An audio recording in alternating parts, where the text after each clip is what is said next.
দেবো ভাই forest officer কাছে আছে ভাই ভাই ভাই ভাই ভাগ ভাগ ভাগ ভাগ ভাগ ভাগ ভাগ এই বনের মাঝখানে ওয়াচ টাওয়ারটা থাকাতে অনেকটা দূর পর্যন্ত দেখা যাচ্ছে। হরিণকে ছুঁয়ে দেখলাম। তো এগুলা হচ্ছে এই সুন্দরবনের সামনে একটা মানুষ।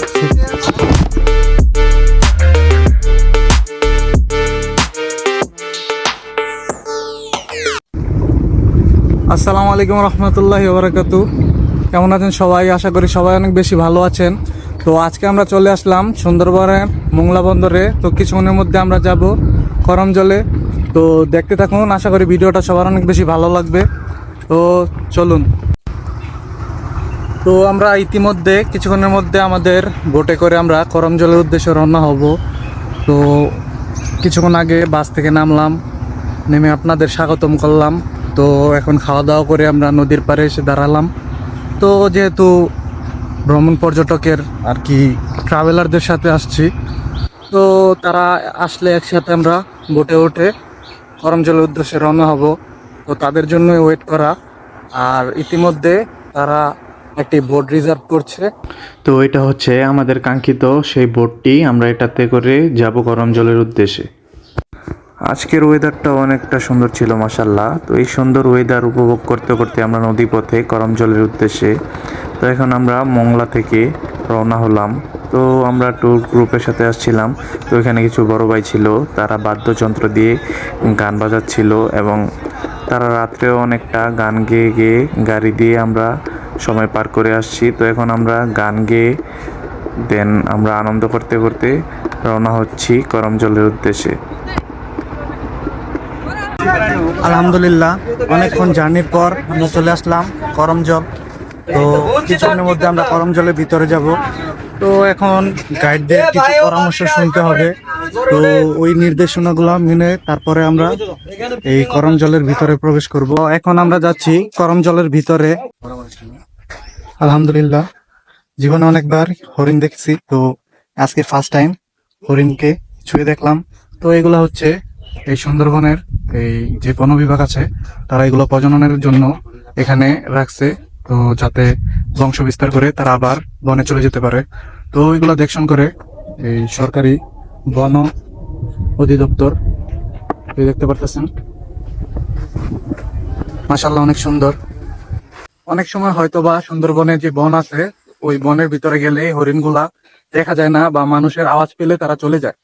তো এখানে তারা বন বিভাগের লোকেরা এগুলার প্রজননের জন্য এখানে একটি বাউন্ডারি করে তাদেরকে পালন করতেছে।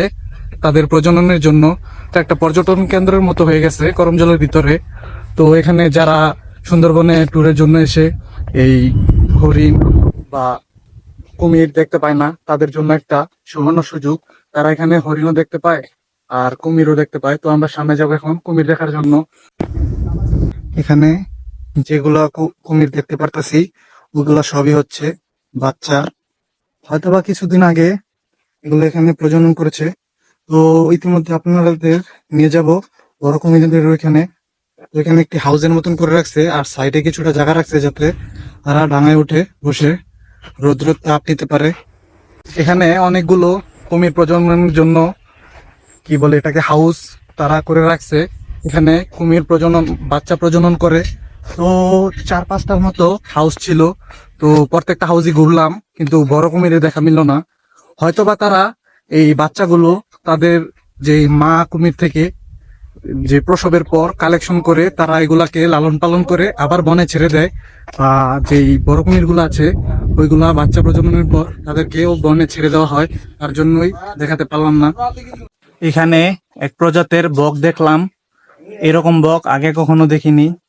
তো নতুন একটা অভিজ্ঞতা। তো দেখতে পারতেছেন সে আমাকে দেখে অনেকটা কাছে তেড়ে আসলো। তো দেখতে মাশাআল্লাহ অনেকটা সুন্দরী, গায়ে নীল রং, আকাশি কালার রং, আর ঠোঁটের দিক দিয়ে লাল, মাথায়ও লাল, চোখগুলো মাশাআল্লাহ অনেক টকটকে লাল ছিল। এই সুন্দরবন ম্যানগ্রোভ বন, এটা হচ্ছে এশিয়ার মধ্যে সবচেয়ে বড় ম্যানগ্রোভ বন, বা এই নুনতা পানির যে বন বলা হয় ওইটার ভিতরে সবচেয়ে বড় বন। তো এটার আয়তন 10,000 বর্গ মাইল। তো এটা 100% থেকে প্রায় 66% আছে বাংলাদেশে, আর বাদবাকি যে 34% ওইটা হচ্ছে এই ভারতের 24 পরগনায় এবং উত্তর 24 পরগনায়। তো এটা বাংলাদেশের সাতক্ষীরা এবং খুলনা জেলায় অবস্থিত। তো আমি হঠাৎ ভয় পেয়ে গেলাম, আমার পিছন থেকে একটা বানর আসছে। তো এই মনোরম পরিবেশ মুগ্ধকর। তো এখানে হরিণের দেখা পাই বা না পাই, আসার পথে অনেকগুলা বানরের দেখা পেলাম।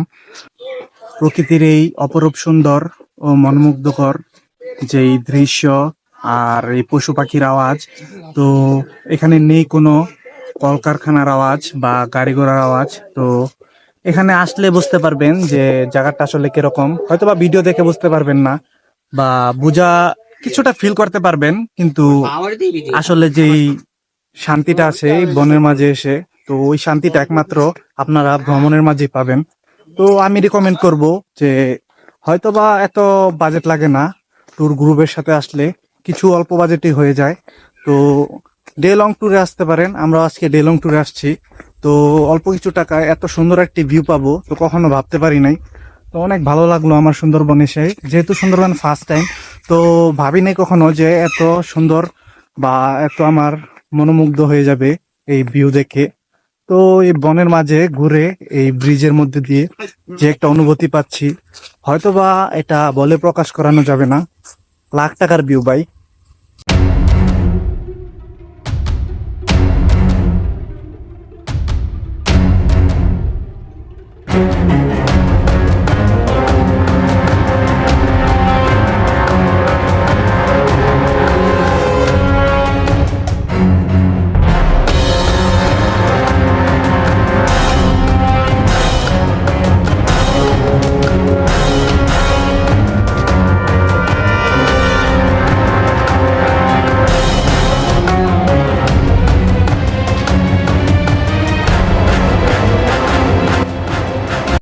এই রাস্তা দিয়ে হাঁটতে হাঁটতে অনেকগুলা বানর দেখা পেলাম।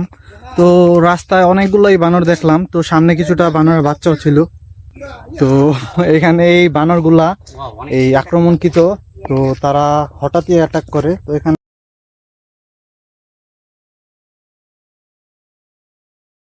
বাচ্চা বানর ছিল, তো তাদের দেখতে অনেকটা ভালোই লাগতেছিল।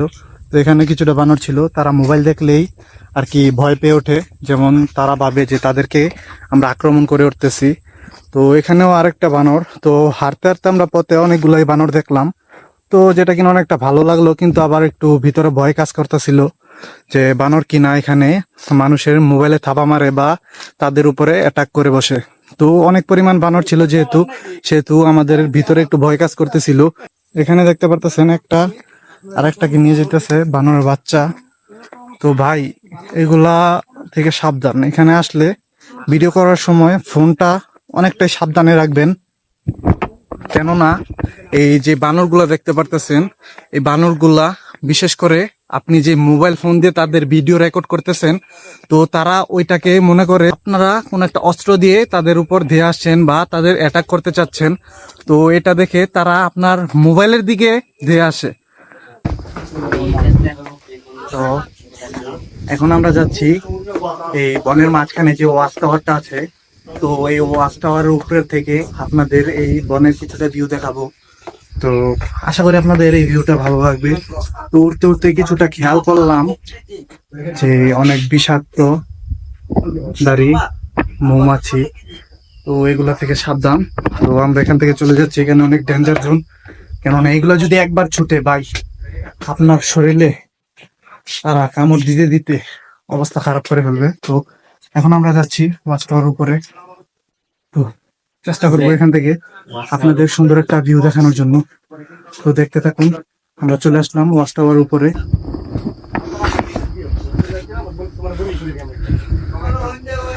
এই বনের মাঝখানে এই ওয়াচ টাওয়ারটা থাকাতে অনেকটা দূর পর্যন্ত দেখা যাচ্ছে। তো দূর পর্যন্ত যা দেখতে পারতেছি সব গাছ আর গাছ। তো এখান থেকে কিছুক্ষণ আগে আসলাম, তো এটা হচ্ছে ওয়াচ টাওয়ার, ওয়াচ টাওয়ার উপর থেকে। তো এখন আমরা এদিক দিয়ে যাচ্ছি, সামনে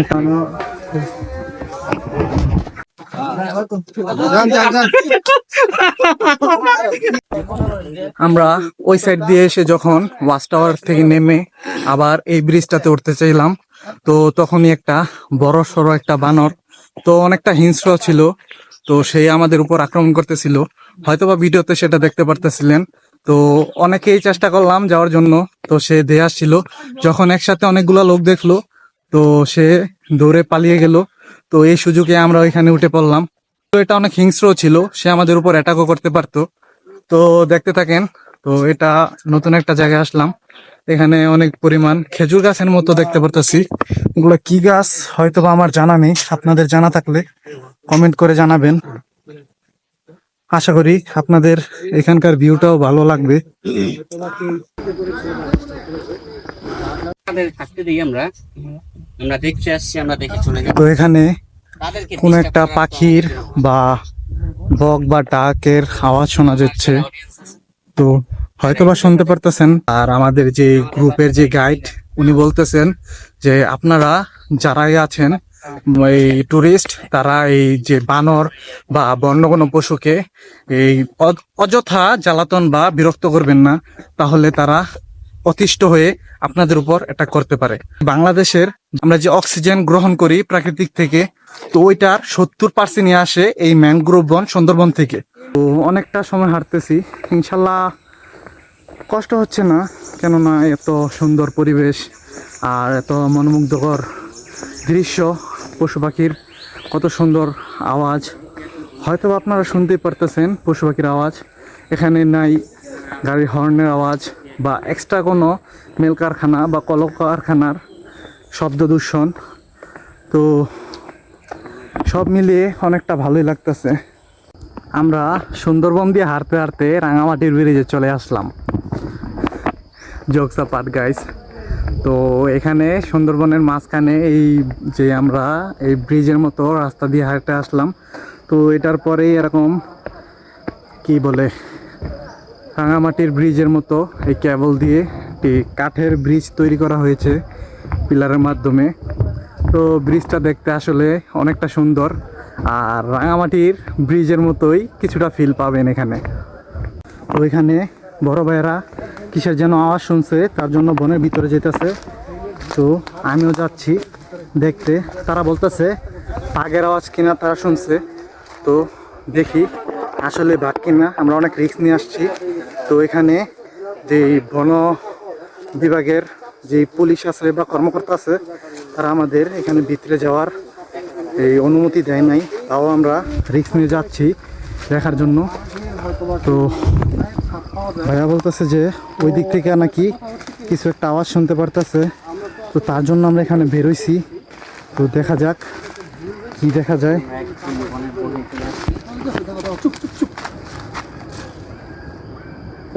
ভাই ভাই সাবধান ভাই।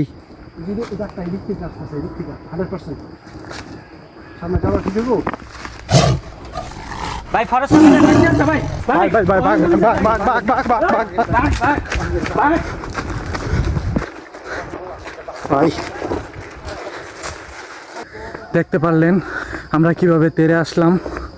তো এখানে নিচে নামার কোনো আইনই ছিল না, এখানে নোটিশ বোর্ডে লেখা ছিল যে এখানে নিচে নামলে যদি কোনো ক্ষয়ক্ষতি হয় এটা কর্তৃপক্ষ কোনো দায়ভার নিবে না। তো আমরা কিসের জন্য একটা গর্জন শুনতে পারতেছিলাম বড় ভাইদের কথায়, নিচে গিয়ে গর্জন শুনে আমরা তাড়াহুড়ো করে দৌড় দিতে চেয়েছিলাম, কিন্তু ফরেস্ট অফিসার আমাদেরকে দেখে ফেলে তারা আমাদের সাথে আর কি বলতেছিল যে আপনাদের এখানে ভিতরে যাওয়া নিষেধ, তারপরেও আপনারা কেন ভিতরে গেলেন, এগুলো নিয়ে আমাদেরকে আর কি একটু বুঝালেন। যদি আজকে কোনো একটা ক্ষয়ক্ষতি হয়ে যেত তাহলে এটার দায়ভার কে নিত। আল্লাহ তাআলা বাঁচিয়েছেন যে আপনাদের কোনো ক্ষয়ক্ষতি হয় নাই। তো আসলে কি বাঘ দেখলাম না কি এখনও বুঝে উঠতে পারতেছি না।